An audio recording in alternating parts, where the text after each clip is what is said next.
Now, you probably noticed I don't feel about that war the way we were told we were supposed to feel about that war, the way we were ordered and instructed by the United States government to feel about that war. You see, I tell you, my mind doesn't work that way. I got this real moron thing I do. It's called thinking. And I'm not a very good American because I like to form my own opinions. I don't just roll over when I'm told to. Sad to say, most Americans just roll over on command. Not me. I have certain rules I live by. My first rule, I don't believe anything the government tells me. Nothing. Zero. Nope.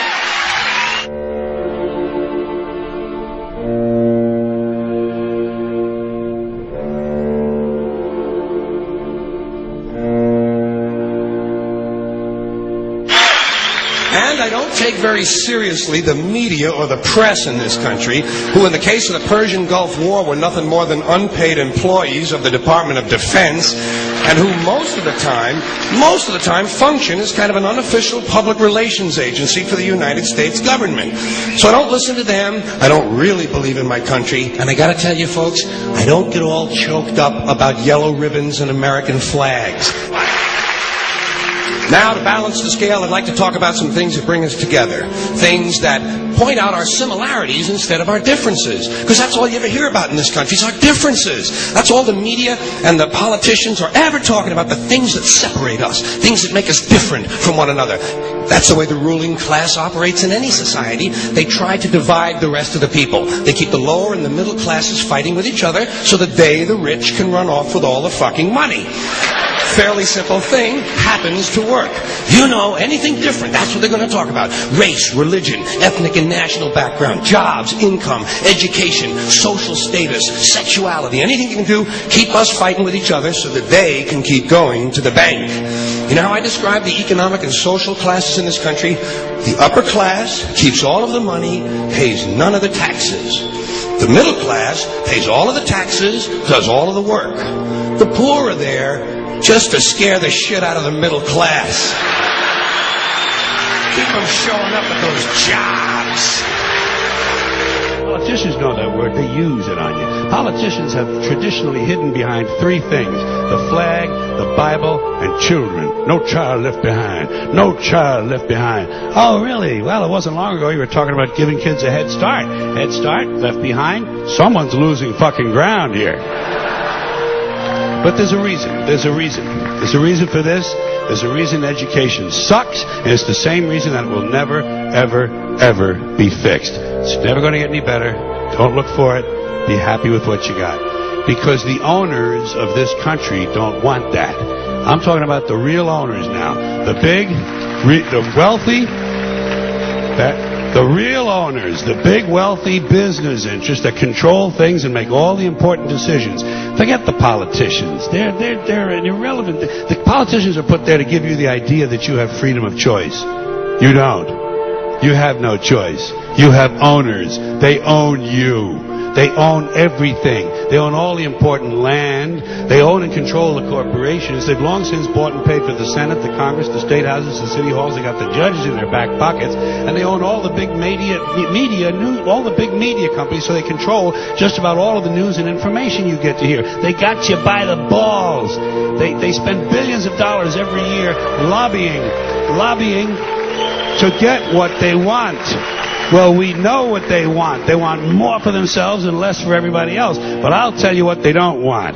They don't want a population of citizens capable of critical thinking. They don't want well-informed, well-educated people capable of critical thinking. They're not interested in that.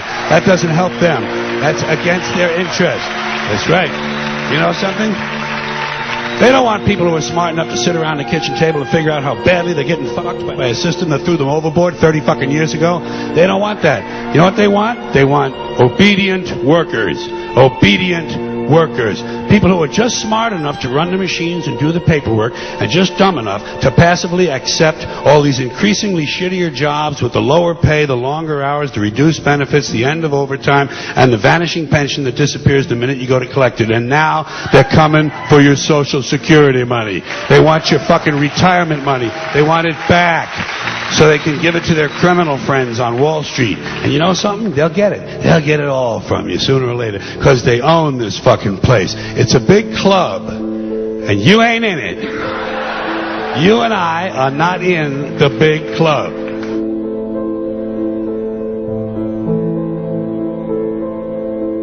The greatest form of control is where you think you're free when you're being fundamentally manipulated and dictated to.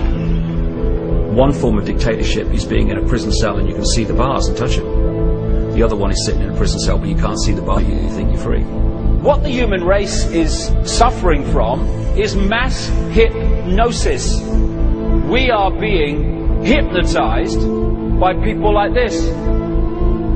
Newsreaders, politicians, teachers, lecturers.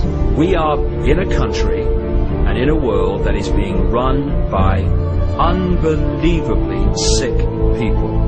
The chasm between what we're told is going on and what is really going on is absolutely enormous. The greatest hypnotist on planet Earth is a oblong box in the corner of the room. It is constantly telling us what to believe is real. Historically, the control and manipulation of political opinion has been the Freemasons' main weapon in gaining control of countries and states. Once in control of the rulers and politicians of a country, laws and political structures could be changed in accordance with their agenda. However, since restricting the body does not necessarily mean restricting the mind, the Freemason recognizes that their plan for a global government hinges completely on subduing the masses to their agenda, and thus eliminating opposition to their cause. And the greatest threat to their plan, posing more danger than any army or law, is the threat of a free-thinking mind. In order to eliminate this threat and to achieve their objective, the Masons have set about the boldest plan ever devised: the complete control of every aspect of human life, your life. And the weapons they are using against you are in your very homes, entertaining you and your children, and gradually indoctrinating you without you even realizing.